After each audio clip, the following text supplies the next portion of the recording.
Hello guys, myself Rishi Jain. So today we are going to start with the next chapter, vectors. Student जो vector basically chapter है आपके लिए बहुत ज्यादा important है examination point of view से भी कॉम्पिटिटिव पॉइंट ऑफ व्यू से भी। तो आपने इस चैप्टर को अच्छे से बेसिकली कॉन्सेप्ट कैसे अप्लाई करेंगे और इससे रिलेटेड बेसिकली जो न्यूमेरिकल प्रॉब्लम है वो बहुत ज्यादा इंपॉर्टेंट है। तो आपने इस चैप्टर को अच्छे से कवर अप करना है, ठीक है। और स्टूडेंट्स आप में से जिसने चैनल को सब्सक्राइब नहीं किया please subscribe the channel. Now we are going to start with the topic vectors. अब देखिए जो वेक्टर से पहले आपको पता होना चाहिए कि जो हम दो बेसिक मोड में डिस्कशन करते हैं, एक हम डिस्कस करते हैं वेक्टर और एक हमारे पास होता है स्केलर। मींस हमारे पास जो फिजिकल क्वांटिटी होती है एक होती है वेक्टर्स और एक होती है स्केलर। वेक्टर्स क्या होती है? A physical quantity which having magnitude as well as direction, जिसका मैग्नीट्यूड भी हो डायरेक्शन भी हो, उसे आप क्या बोलते हो? वेक्टर्स बोलते हो। मतलब डायरेक्शन इन द सेंस जिसके कोई पर्टिकुलर स्पेसिफाइड डायरेक्शन हो उसे आप क्या बोलते हो? वेक्टर बोलते हो। बट स्केलर क्या होते हैं? जिसका ओनली मैग्नीट्यूड होता है नॉट डायरेक्शन, जिसका कोई डायरेक्शन नहीं होता, ओनली मैग्नीट्यूड होता है, उसे आप क्या बोलते हो? स्केलर बोलते हो। Just we can take the example कि जैसे सपोज करो मैं ले रहा हूं वेलोसिटी। वेलोसिटी आपके पास क्या है? एक वेक्टर क्वांटिटी है। बट अगर मैं लेता हूं स्पीड तो वो आपके पास क्या है? एक स्केलर क्वांटिटी है। मतलब जिसका मैग्नीट्यूड हुआ वो क्या हुई? स्केलर। और जिसका magnitude as well as particular direction भी हो वो आपके पास क्या होती है? वेक्टर। अब बात आती है वेक्टर की रिप्रेजेंटेशन की। आप एक वेक्टर को बेसिकली रिप्रेजेंट कैसे करोगे? अब देखिए हमने करना क्या है, मान लो मेरे पास कोई एक फिजिकल क्वांटिटी है ए, अगर मैंने उसके शो करना है कि वेक्टर शो करना है तो मैं कैसे शो करूंगा? उस क्वांटिटी के ऊपर मैं इस टाइप से साइन पुट कर दूंगा। मींस ये जस्ट मैंने एरो पुट कर दिया और ये आपके पास क्या होगा? ए वेक्टर ट्रीट होगा। होता क्या है स्टूडेंट? बेसिकली ये जो मैंने एरो इस टाइप से बनाया है, ठीक है, तो इसमें आपके पास क्या है? ये जो है यहां से यहां तक, this is a tail of this arrow. ये जो है ये इस एरो का क्या है? टेल है। जितना ज्यादा इसका लेंथ होगा उतना ही ज्यादा क्या होगा? इस फिजिकल क्वांटिटी का मैग्नीट्यूड होगा। और ये जो उसके आगे इस टाइप से एरो बना हुआ है ये क्या इंडिकेट करता है? बेसिकली डायरेक्शन इंडिकेट करता है कि उस वेक्टर क्वांटिटी की डायरेक्शन आपके पास क्या है। ये जो आपके पास है ये बेसिकली क्या इंडिकेट करेगा? डायरेक्शन इंडिकेट करेगा। स्टूडेंट इसमें ना एक चीज का ध्यान रखना, वैसे तो मैंने ये चीज कहा है कि जितना ज्यादा इसका लेंथ होगा एरो का उतना ही ज्यादा आपके पास क्या है? उसका मैग्नीट्यूड होगा। बट जनरली हमें इतना सोचने की जरूरत नहीं पड़ती। आपने जस्ट अगर यूज करें, जैसे वेलोसिटी है, वेलोसिटी के ऊपर जस्ट आपने ऐसे पुट कर देना है, देन ये मेरे पास क्या होगा? V vector. मतलब ये क्या हो गया? वेलोसिटी वेक्टर हो गया।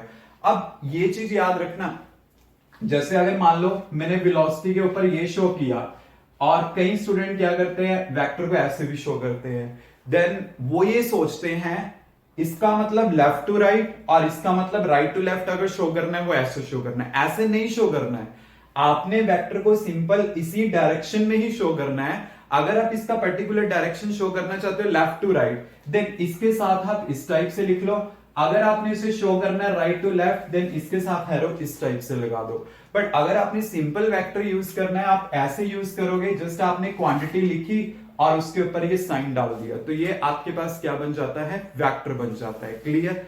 अब स्टूडेंट जो हमारे पास वेक्टर होते हैं उसको हम दो पार्ट्स में बेसिकली डिवाइड करते हैं। जो वेक्टर्स हैं इसको मैं दो पार्ट्स में डिवाइड कर रहा हूं। एक आपके पास है polar vector and the next is axial vector. Next is axial vector. Polar vector का मतलब क्या होता है? जिसकी पोलैरिटी होती है। पोलैरिटी इन द सेंस कि इसका क्या होगा? समथिंग इनिशियल पॉइंट जो होगा वो फिक्स होगा। जिसका इनिशियल पॉइंट फिक्स होता है उसे हम पोलर वेक्टर कहते हैं। बेसिकली क्या होगा? इसका मुझे स्टार्टिंग एप्लीकेशन पता होगा कि ये वेक्टर कहां से स्टार्ट हो रहा है। तो वो मेरे पास क्या होगा, polar vector. Just you can say कि मेरे पास वेलोसिटी है, एक्सेलरेशन है, डिस्प्लेसमेंट है, फोर्स है, तो वो सारे के सारे आपके पास क्या होंगे, पोलर वेक्टर होंगे। कैसे कि जैसे मान लो कोई एक ऑब्जेक्ट है, आपने उसके ऊपर फोर्स लगाई, देन यू नो कि आपने फोर्स कहां से लगाई है और कहां तक लगा रहे हो, तो आपको ये चीज पता होगी। मतलब जिसका मुझे स्टार्टिंग एप्लीकेशन पार्ट पता हो कि कहां से आपने लगाया है, कहां से स्टार्ट किया है, वो आपके पास क्या होते हैं, पोलर वेक्टर होते हैं।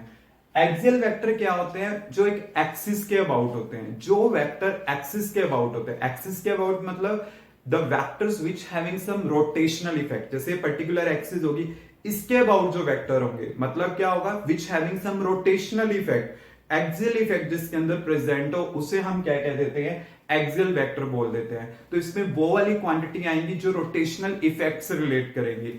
लाइक जैसे मान लो कि मैंने यहां पे ले लिया टॉर्क, एंगुलर डिस्प्लेसमेंट मैंने यहां पे कंसीडर कर लिया, एंगुलर डिस्प्लेसमेंट आपके पास हो गया, या फिर मैं इसमें ले लेता हूं एंगुलर वेलोसिटी, या फिर मैं इसमें ले सकता हूं एंगुलर एक्सेलरेशन। तो ये जितने भी आपके पास होंगे, this all are the axial vector जो रोटेशन से रिलेटेड होंगे। टॉर्क का मतलब तो आपको पता ही है ना, कि जो फोर्स हम किसी बॉडी को रोटेट करने के लिए लगाते हैं उसे टॉर्क बोलते हैं। सिंपल जो फोर्स होगी वो पोलर वेक्टर में आएगी, मतलब जिसका हमें स्टार्टिंग पॉइंट पता हो, स्टार्टिंग एप्लीकेशन पार्ट पता हो, वो हमारे पास पोलर वेक्टर होते हैं। क्लियर। अब देखिए हमारे पास आता है importance of a vector. What are the importance of the vector, क्योंकि क्यों हम वेक्टर का यूज कर रहे हैं, क्यों हमें बार बार इस वेक्टर्स का यूज करने की जरूरत पड़ती है फिजिक्स में। एक्चुअल में क्या है कि अगर हम वेक्टर्स का यूज करते हैं, बाय यूजिंग द वेक्टर, हमारे पास जो कई रिलेशंस होते हैं, दीज आर गेटिंग कॉम्पैक्ट, मतलब वो कॉम्पैक्ट हो जाते हैं, हमारे लिए लिखना थोड़ा इजी हो जाता है उससे। कि जैसे मान लीजिए एक ना मेरे पास होगा जैसे ए डॉट बी, जो मैं आपको बाद में बताऊंगा कि कैसे यूज करेंगे। इसका मतलब होता है ए बी कॉस थीटा, तो मैं ए बी कॉस थीटा लिखने की बजाय उसमें लिख लेता हूं ए वेक्टर डॉट बी वेक्टर। तो मतलब बाय यूजिंग द वेक्टर आप उस रिलेशन को कॉम्पैक्ट कर सकते हो, तो ये इसका बेनिफिट हुआ। और जो क्या होता है कि जब आप वेक्टर्स का यूज करते हो ना, तो जितने भी लॉज होते हैं फिजिक्स में, दीज आर रिमेन इनवेरिएंट, उसमें कोई वेरिएशन नहीं आती। तो ये फायदा है कि अगर आप यूज कर भी लोगे तो कोई वेरिएशन नहीं है। और अगर लॉज में कोई वेरिएशन नहीं है तो उसकी हेल्प से क्या होगा कि जो बेसिकली हमारे एक्सप्रेशंस होंगे, जो डेरिवेशंस होंगे, they will be get simplified. क्योंकि बाय यूजिंग द वेक्टर एक जो टेक्निक्स अगर आप ये यूज करोगे, देन उसकी हेल्प से क्या होगा कि हमारे जो रिलेशंस होंगे वो कॉम्पैक्ट होंगे, इनवेरिएंस रहेगी उसमें, और साथ के साथ क्या हो जाएंगे, वो सिंप्लीफाइड भी हो जाएंगे। Clear students, any doubt?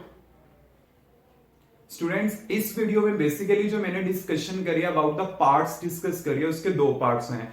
आगे ना वेक्टर्स के कुछ डिफरेंट जैसे डेफिनेशंस होते हैं, अलग अलग टाइप्स के डिफरेंट होते हैं, वो हमने डिस्कस करना है। तो वो मैं नेक्स्ट वीडियो में डिस्कस करूंगा कि डिफरेंट टाइप्स के वेक्टर कौन कौन से होते हैं। बट इसके पार्ट्स आपके पास दो हैं, कुछ डेफिनेशंस हैं अलग अलग टाइप्स के वेक्टर की, तो वो हमारी सेकंड वीडियो में डिस्कस होंगे। क्लियर?